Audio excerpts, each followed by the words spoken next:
Hello friends, welcome back to Rose Tarot and Astrology. I am your host Mel Rose, and this is the two-card reading for Tuesday, January 9, 2024. The sun is in Capricorn, the moon is a waning crescent in Sagittarius, Mars is in Capricorn, Pluto is in Capricorn, Mercury will go into Capricorn at the end of the week, and this Thursday we have a new moon in Capricorn. In fact, it moves into Capricorn this evening, so it's goats all the way down, friends, as I said in the other video. I realize I'm a little late getting this video up today, but I do like to show up and do it anyway because it's a practice and you have to show up with regularity. Sun in Capricorn would agree with me, and so would Mars in Capricorn, although Pluto in Capricorn might question a little bit my structural integrity with this practice. Okay, so the vibe is very strongly Capricornian, but we do have a waning crescent moon in Sagittarius that, reminds us that we can release from our creative zones right now, anything that no longer inspires creativity or joy in our hearts, anything that no longer inspires us to wonder and imagine and create. And with that, I'm going to go ahead and play a couple of cards here. So, it's occurred to me that some of you watch this to sort of get cues about reading the cards, and I'm very flattered that you do that. But I wanted to add something into this reading that I generally forget to include in my own readings, and that is to give the placements of the cards their own sort of intentions. So, in this case, in a two-card reading, you can do like a yes or no, like if yes, this, if no, that, or you can do a spread that's sort of what I'm bringing in and what I'm releasing, or you can do the kind of spread that's a little bit like if this happens, then this is what we're going to do.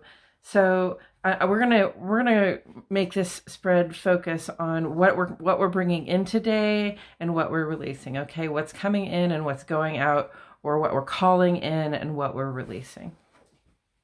And what we're calling in is the Queen of Wands. I love that power. I love that energy, and it is totally needed and necessary.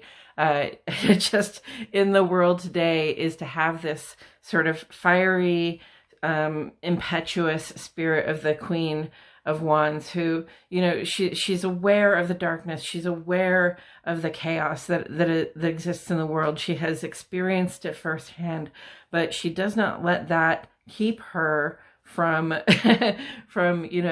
ruling her life, from being in charge, from being a supporter and nurturer of others and herself, with joy, enthusiasm, determination, fire, wit.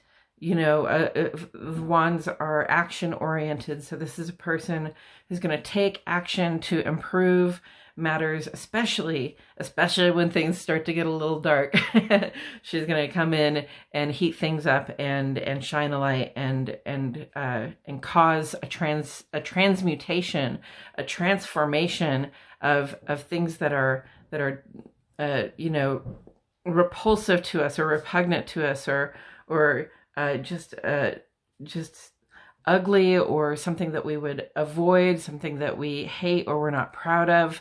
We're going to transform that. That's what we're calling in, is that ability to transform that ugliness into something beautiful and bright, to transform something that feels or looks or occurs, that happens, that is so damaging, and turn it into something that is healing. So that's what we're calling in, is the healing and the ability to make that transformation. And I love that for us. And what are we releasing on this day?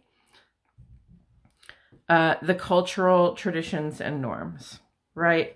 So, we have cultural traditions and norms for a reason, and there's no you know, they're not something, it's not something to take lightly, that we would be just releasing them. We don't throw the baby out with the bathwater, okay? But sometimes, you know, in the bathwater of of the cultural traditions and norms baby, you know, there are some things that we do find ourselves ready to go. So if there are cultural traditions and norms that that maintain the ugliness in our lives, if there are cultural traditions and norms that you know, that cause festering of wounds, that cause ugly things to happen, or that maintain you know, an institution, or maintain you know, a structure beneath which these terrible things in the world are happening, then they need to change. We need to release some of these norms if the norms are not working for us to you know, to bring healing into the world. Okay, this is going to be an era of healing coming up ahead of us in the astrology, and it's really going to be a slow start. It's not like Pluto jumps into Aquarius on the 20th and everything is hunky-dory, okay? But the Aquarian principle is about the uplift of all people. It is about being in service to everyone within culture.